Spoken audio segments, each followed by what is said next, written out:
Howdy, Samurai Spirit here. On this channel, I like to teach you, the aspiring writers and manga makers out there, how to break down the media that inspires you so that you can learn how to structure your own stories. It's something that I had a heck of a hard time doing myself when I first started out as a writer. I had heard of the 3x story structure that most Hollywood movies use, and I thought that I understood it well enough.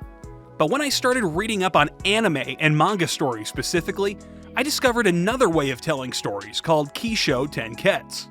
It's a 4x storytelling structure, which can be translated into English as introduction, development, twist, and resolution. These steps basically involve setting up the story, letting the action of it begin, defying the reader's expectations with a twist, and then resolving the twist and what we thought the story was going to be about in order to provide the audience with a satisfying ending. We've often talked about KSTK on this channel in the past, and a lot of you have left comments asking me about various things and how it can be applied to them. I've been asked if KSTK exists through the length of an anime series, over the course of a story arc, within a single chapter, and even during one solitary scene, and the answer is always yes. Kishōtenketsu is present at all levels of a story, from the micro to the macro, from Deku learning how to jump around, to Ashirogi Muto getting published, to Luke Skywalker becoming a Jedi. But in case you aren't totally convinced that it's true that story structure can be applied this way, I thought that today I'd use a short and silly scene to show you how even the smallest of God's anime sequences still use KSTK. Allow me to introduce you to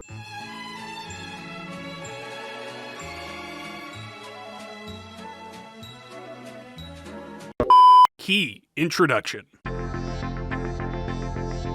For the purposes of this scene's overall story, the only information that we really need to be introduced to us is our setting, our characters, and their motivations. In this case, we're at a restaurant full of public safety devil hunters assembling to celebrate a job well done, killing the Eternity Devil. Our characters, while there are many in the scene, are really Denji, better known as Chainsaw Man, and Himeno, better known for, well, you know, you're gonna know her for some other stuff by the end of this scene. And their motivations are established as well. Denji just wants to kiss Himeno, and Himeno just wants to get blackout drunk. If you look at this scene in a wider context, they also introduce a ton of important information about all of these new characters, but none of that is relevant to the arc such that it is that we're exploring here. For our purposes, this segment is short and sweet, as all intros should be, allowing us to move on to show development.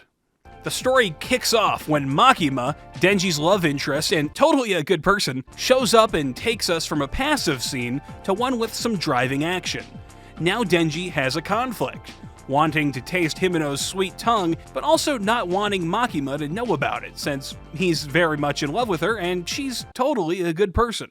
Makima instigates a drinking contest, which Himeno is all too eager to join, explained by her motivation, which was revealed in the introduction, getting drunk. And she begins pounding back drinks with Makima and Denji's handler, / burgeoning bro, Aki Hayakawa. This drinking contest keeps going and everyone gets super wasted.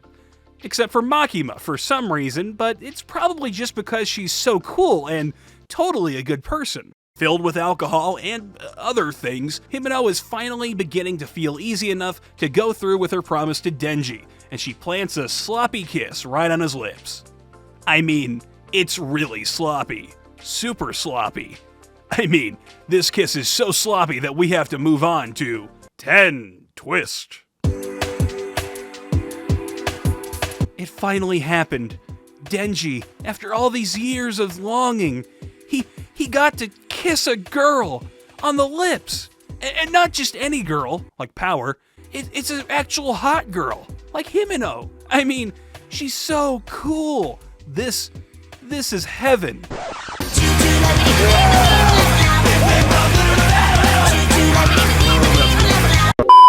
Yeah, Himeno just barfs right in his fucking mouth.